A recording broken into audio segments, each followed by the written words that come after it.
Regionalism in the Indian context. Regionalism in India is rooted in India's diversity of language, cultures, tribes and religions. Regionalism यानी क्षेत्रवाद जो होता है ये हमारे इंडिया की जड़ों में मिलेगा, यानी कि हमारी जो इंडिया की जितनी विभिन्नता है भाषा, कल्चर, ट्राइब, रिलीजन को लेकर रीजनलिज्म इसमें एक तरह से अंदर तक समाया हुआ है. It is also encouraged by the geographical concentration of these identity markers in particular region and fueled by the sense of regional deprivation. अब रीजनलिज्म को बढ़ावा कौन देता है? एक तो ये जो हमारी पहचान करते हैं, आइडेंटिटी के हम मार्कर्स जिन्हें मानते हैं, इनका एक ज्योग्राफिकल पोजीशन पे बहुत ज्यादा होना, मतलब एक क्षेत्र में बहुत ज्यादा होना. साथ ही साथ अगर उस क्षेत्र को किसी चीज से वंचित रखा गया है तो एक उसका फ्यूएल होना, मतलब आप उसमें जो है कि आपको अच्छा नहीं लग रहा, आप विरोध प्रकट कर रहे हैं कि हमारे एरिया को जो है नहीं बढ़ाया जा रहा है. Indian federalism has been by means of accommodating these regional sentiments. अब इंडियन फेडरलिज्म जो है वो एक तरह का जरिया है जिससे ये सारे रीजनल सेंटिमेंट्स को अंदर अपने समावेश किया जा सके.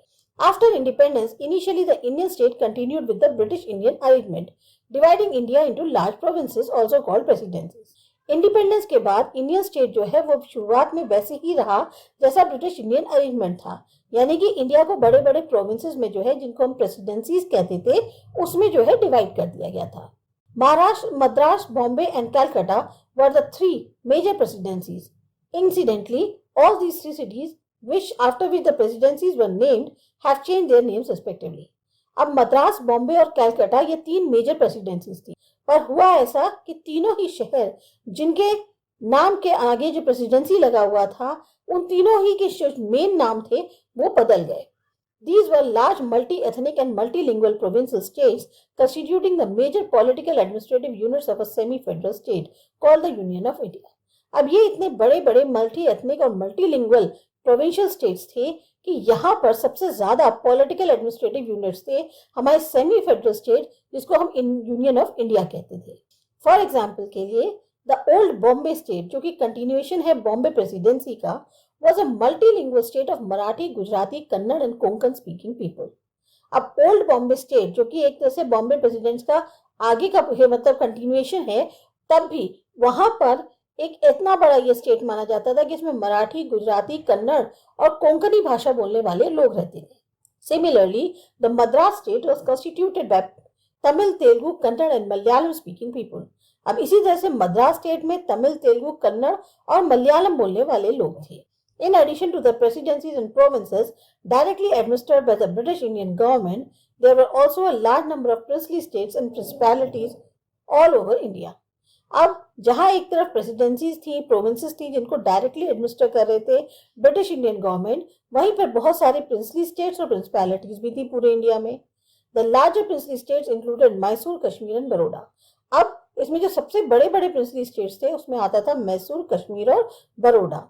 But soon after the adoption of the constitution, all these units of the colonial era had to be reorganized into ethno-linguistic states within the Indian Union in response to the strong popular agitations.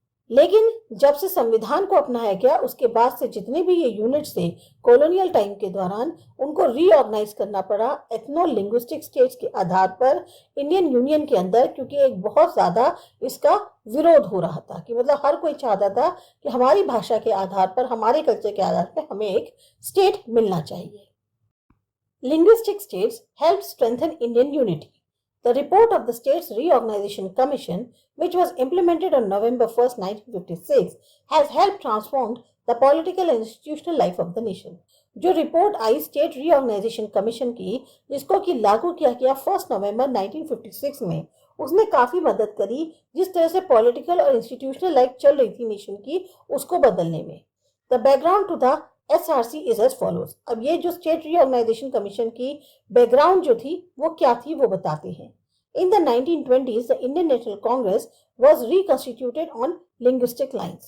1920 में जो Indian national Congress थी उसको दोबारा से constitute किया गया भाषा के आधार पे.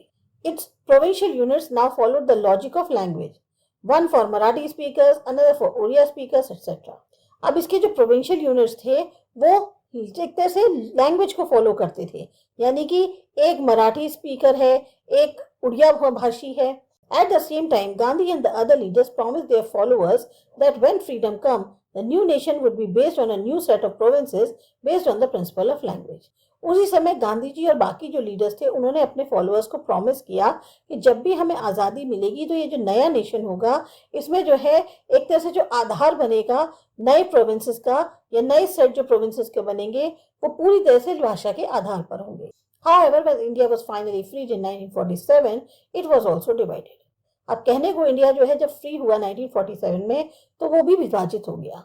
Now when the proponents of linguistic states asked for this promise to be redeemed, the Congress hesitated. अब जब पहले आपने जो लिंग्विस्टिक स्टेट्स के लोग जो थे उनको प्रॉमिस किया था, उनके फॉलोअर्स को प्रॉमिस किया था कि आप जो है अपना प्रॉमिस पूरा करेंगे, आफ्टर इंडिपेंडेंस उनको भाषा के आधार पर उनको वो उनकी जगह देंगे, तो वो जो है कांग्रेस करने में झिझकने लग गई. Partition was the consequence of intense attachment to one's faith.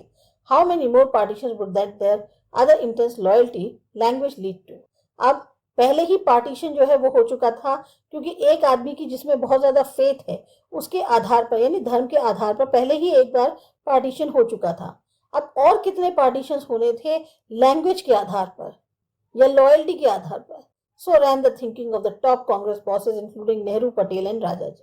तो अब जो है इसी चीज को लेकर जो है कांग्रेस के जो टॉप लीडर्स थे उनका एक तरह से मंथन शुरू हो गया जिसमें नेहरू, पटेल और राजा जी शामिल थे. On the other side, the rank and file congressmen were all for the redrawing of the map of India on the lines of language. अब भाषा के आधार पर जो मैप था इंडिया का उसको एक तरह से रीड्रॉ किया जा रहा था कांग्रेसमैन के द्वारा. Vigorous movements arose among Marathi and Kannada speakers who were then spread across several different political regimes, the erstwhile Bombay and Madras presidencies and the former princely states such as Mysore and Hyderabad. सबसे ज्यादा movements जो हैं वो उठ रहे थे मराठी और Kannada speaker जो थे उनकी तरफ से, जो उस समय अलग अलग पॉलिटिकल रेजिम्स में एक तरह से फैले हुए थे.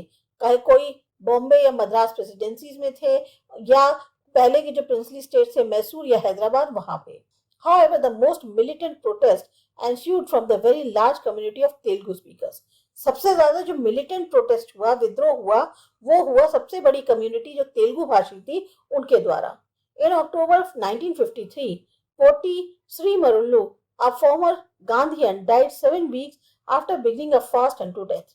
अब अक्टूबर 1953 में क्या हुआ, पोटी श्री रामुल्लू जो हैं वो एक फॉर्मर गांधीयन थे और उनकी जो है 7 हफ्ते के बाद जो है डेथ हो गई जब उन्होंने एक तरह से अनशन करना शुरू किया था.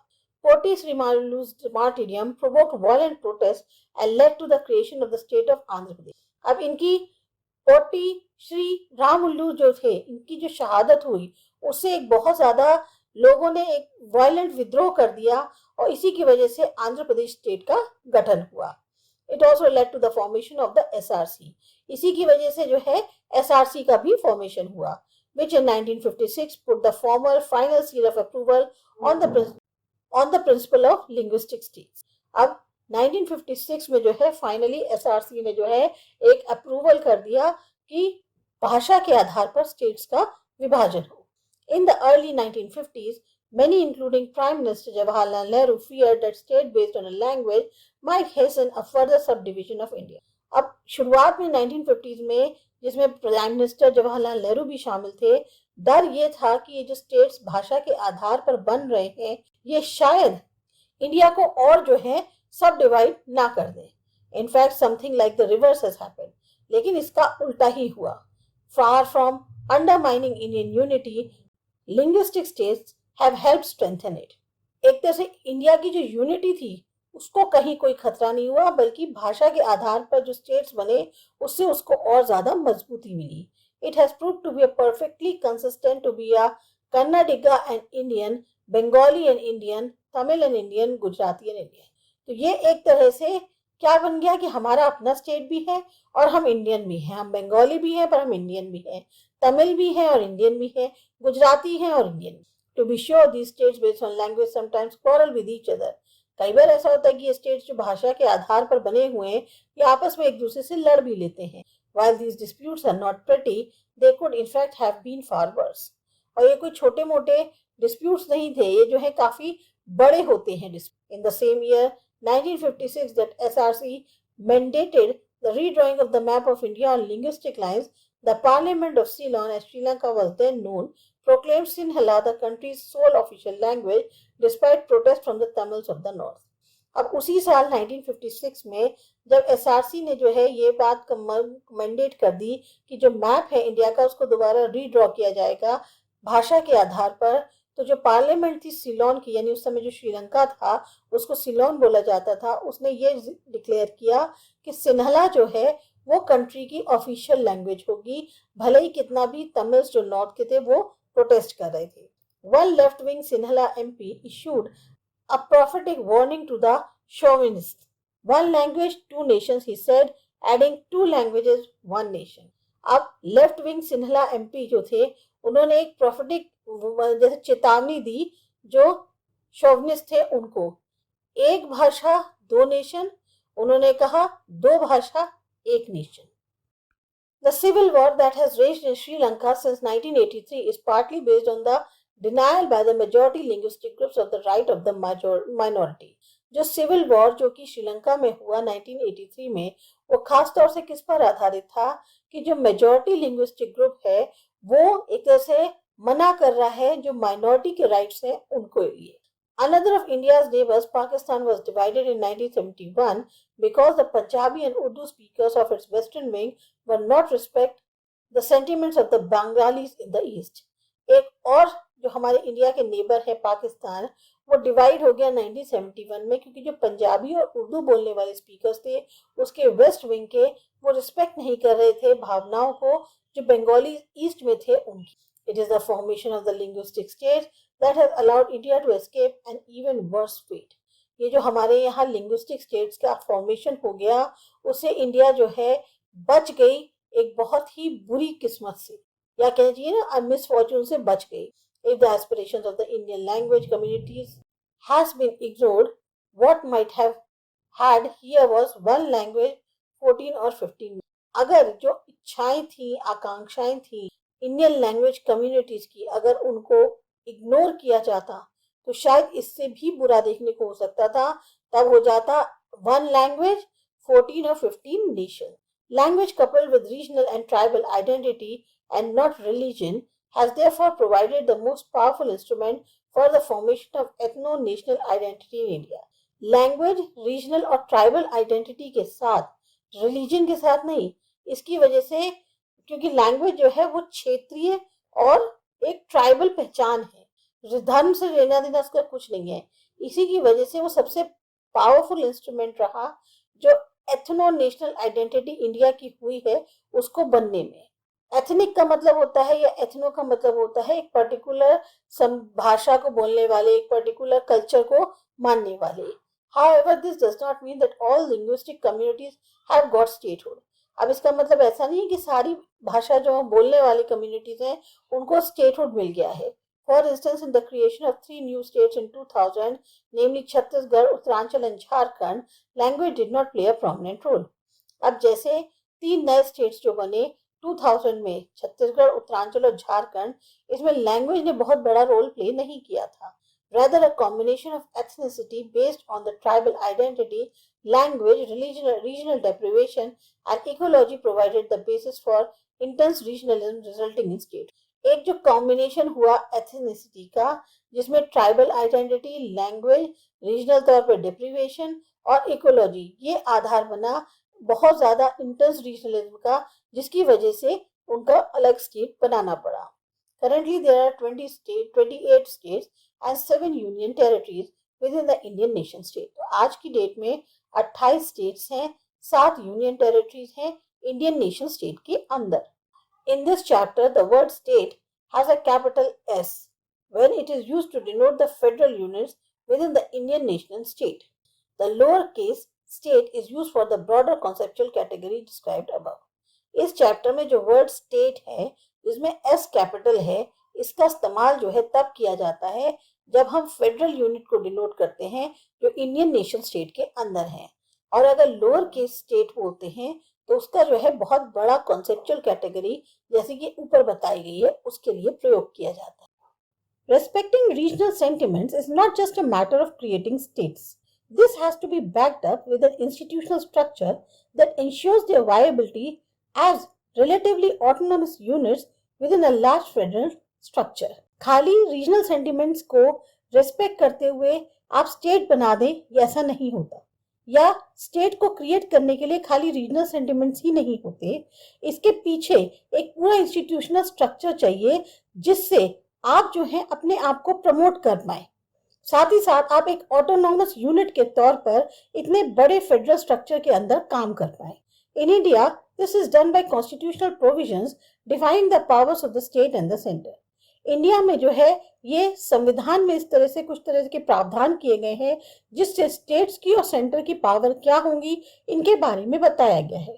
There are list of subjects or areas of governance which are the exclusive responsibility of either state or center. अब कुछ ऐसे सब्जेक्ट्स की लिस्ट हैं या एरियाज हैं गवर्नेंस के जो खास तौर से जिम्मेदारी है आइदर स्टेट की या फिर सेंटर की, along with the concurrent list of areas where both are allowed to operate. साथ ही साथ कॉन्करेंट लिस्ट भी है जिसमें दोनों ही स्टेट और सेंटर जो है वो ऑपरेट कर सकती हैं। The state legislatures determine the composition of the upper house of parliament, the Rajya Sabha. जो स्टेट लेजिस्लेचर्स हैं उनको ये अधिकार है कि वो बताएंगे कि जो अपर हाउस है पार्लियामेंट यानी राज्यसभा उसका कॉम्पोजिशन क्या होगा। In addition, there are periodic committees and commissions that decide on center-state relations. इसके अलावा एक पीरियोडिक तौर पर कमिटीज होती हैं, कमीशंस होती हैं जो ये डिसाइड करती हैं कि स्टेट और सेंटर के बीच के रिलेशंस कैसे हैं। An example is the Finance Commission, which is set up every 10 years to decide on sharing of tax revenues between center and states. अब एग्जाम्पल के तौर पर फाइनेंस कमीशन जो है ये हर 10 साल बाद जो है इसका गठन किया जाता है ये डिसाइड करने के लिए कि जो टैक्स को लेकर इनकम होती है उसकी शेयरिंग सेंटर और स्टेट के बीच में कैसी होगी। Each 5-year plan also involves detailed state plans prepared by the State Planning Commission of each state. Her 5-year plan जो है जिसमें डिटेल स्टेट प्लान्स होते हैं इनको तैयार करते हैं स्टेट प्लानिंग कमीशन हर एक स्टेट के। On the whole, the federal system has worked fairly well, though there remain many contentious issues. अभी फेडरल सिस्टम को अगर देखा जाए तो ओवरऑल उसने जो है काफी अच्छे से काम किया है। कभी ऐसे कहना नहीं है कि हम कोई इशू रहता ही नहीं है, कुछ थोड़े बहुत मुद्दे तब भी बच जाते हैं। Since the era of liberalization since the 1990s, there is concern among policymakers, politicians and scholars about increasing inter-regional economic and infrastructure inequalities.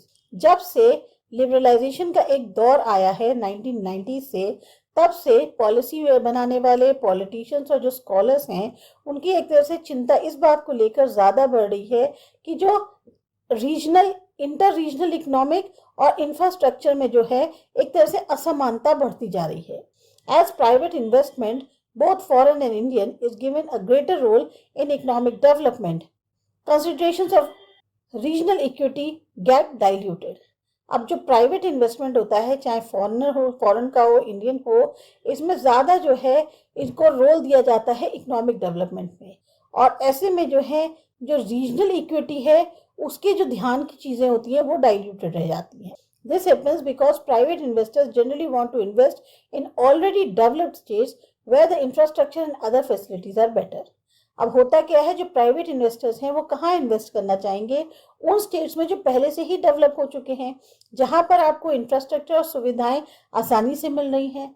Unlike private industry, the government can give some consideration to regional equity rather than just seek to maximize profits.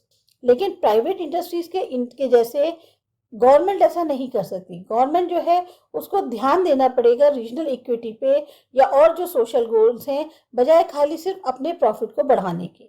So left to itself the market economy tends to increase the gap between developed and backward regions.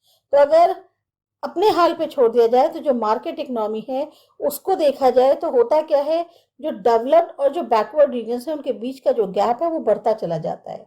Fresh public initiatives will be needed to reverse current trends, और इसमें खास तौर से public initiative की बहुत ज़्यादा ज़रूरत है अगर आप चाहते हैं कि जिस तरह से ट्रेंड चल रहा है उसको बदला